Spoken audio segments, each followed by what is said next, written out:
ذرا سوچو، اگر ایک دن اچانک جنگل میں کوئی زور سے چیخے، ہٹو ہٹو جنگل کے جانوروں، ٹارزن آ رہا ہے!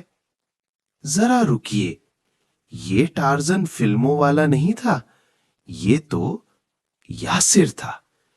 یاسر نے درخت سے لٹکتی ایک لمبی بیل پکڑی اور ہوا میں جھولنے کی کوشش کی، لیکن چٹاخ! بیل ٹوٹ گئی اور یاسر دھماکے سے زمین پر آ گرا۔ افو! لیکن دوستو، یاسر ایسا کیوں کر رہا تھا؟ اصل میں یاسر کو ٹارزن بننے کا بے حد شوق تھا۔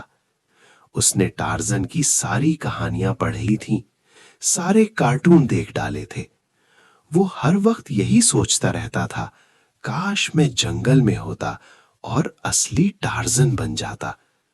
امی ابو سمجھاتے تھے، بیٹا ٹارزن صرف کہانیوں میں ہوتا ہے۔ دوست بھی کہتے تھے، یہ سب فلمی باتیں ہیں۔ لیکن یاسر کا دل نہیں مانتا تھا، حتیٰ کہ اسے خوابوں میں بھی ٹارزن نظر آنے لگا۔ ایک دن اسکول میں استاد نے پوچھا، بچوں بڑے ہو کر کیا بنو گے؟ کسی نے کہا ڈاکٹر، کسی نے کہا پائلٹ، اور پھر یاسر کھڑا ہوا، سینہ تان کر بولا، سر میں ٹارزن بنوں گا۔ پوری کلاس ہنس پڑی۔ کچھ دن بعد یاسر اپنے اسکول کے بچوں کے ساتھ اسکاؤٹس کی ٹریننگ کے لیے چھانگا مانگا جنگل پہنچ گیا۔ یہاں بچوں کو سکھایا جا رہا تھا کہ لوگوں کی مدد کیسے کی جاتی ہے اور اچھا انسان کیسے بنا جاتا ہے۔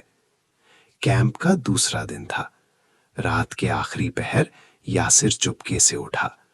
اس نے ٹارزن والا لباس پہنا، نقلی بال لگائے اور مسکرا کر بولا، واہ اب میں بالکل ٹارزن لگ رہا ہوں۔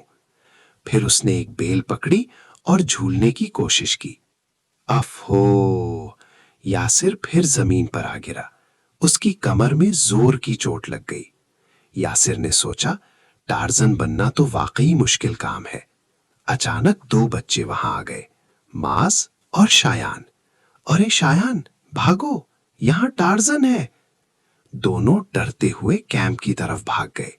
انہوں نے سب کو بتایا، ہم نے سچ مچ ٹارزن دیکھا ہے۔ کسی نے یقین نہیں کیا۔ لیکن عجیب بات یہ تھی، کیمپ میں بچوں کو بار بار ٹارزن دکھائی دیتا رہا۔ یاسر سب جانتا تھا، لیکن اب اسے تھوڑا ڈر بھی لگنے لگا تھا۔ جو بچے پہلے اس کا مذاق اڑاتے تھے، اب اس سے نظریں چراتے تھے۔ کیمپ ختم ہوا۔ یاسر نے ایک بات سیکھ لی، ٹارزن بننا ضروری نہیں، اچھا انسان بننا ضروری ہے۔ لوگوں کی مدد کرنے کے لیے طاقتور ہونا ضروری نہیں، نیک دل ہونا کافی ہے۔ اس دن کے بعد یاسر نے ٹارزن بننے کی باتیں چھوڑ دیں، مگر اس کے دوست آج بھی ٹارزن کا ذکر کرتے ہیں۔ یاسر بس مسکرا دیتا ہے، وہ کسی کو نہیں بتاتا کہ ٹارزن اصل میں کون تھا۔ یہ راز اب صرف یاسر کو پتا ہے، اور آپ کو کسی کو مت بتائیے گا۔